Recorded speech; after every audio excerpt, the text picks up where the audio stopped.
Le moins qu'on puisse dire, c'est que les plaques Hicktop texturées Cool Plate, ben ça croche. C'est ce qu'on dit par chez moi. En fait, ça croche comme le cul du chalut sur les cailloux, quoi. Ben, là, le plateau est pourtant rendu maintenant à 25 degrés. J'ai fait l'impression à 55 degrés. Euh, ben, c'est bien collé. Donc, ben, on va faire une flexion pour décoller tout ça. Voilà. Ah, j'ai un petit peu... Ouais, il manquait un petit peu de support peut-être. Et puis j'ai un petit peu de cramé là. Tiens, c'est bizarre. Donc voilà, bah, c'était le test en même temps. Alors non seulement de la plaque Hicktop, mais ça je l'avais déjà testé. Mais c'était aussi un test du filament, du gros filament Grad Kit PETG Gradient Color. Donc celui-là c'est le Green Lake White. Bleu. Bleu. Non, green c'est. Red, green c'est vert. Vert lac et blanc.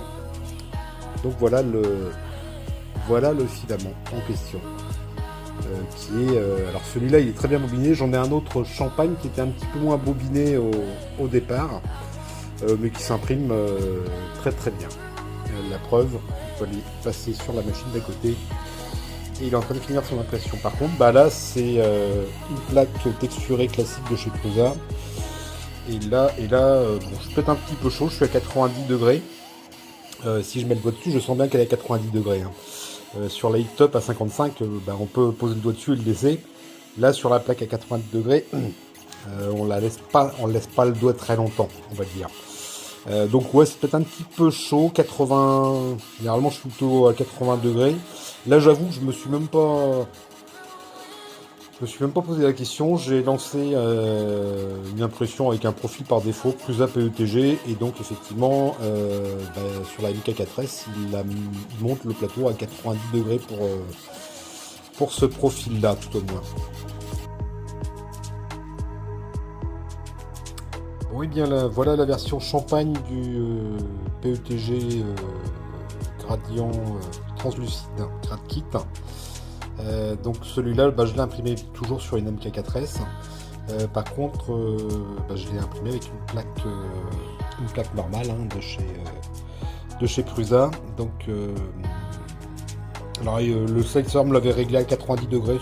Bon, j'aurais pu descendre à 80-85 degrés.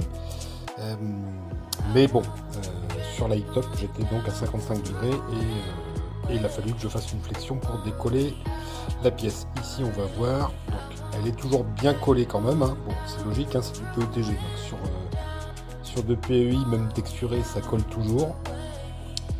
Hop. Donc, mais en attendant, il a fallu quand même que je monte à 90 degrés. Enfin, 90 degrés ou au moins 80 degrés pour avoir une bonne adhérence sur la plaque. Donc voilà le résultat. Vous aurez le résultat de la lampe ce soir quand il fera plus sombre, parce que là ça va être un petit peu compliqué de vous la montrer.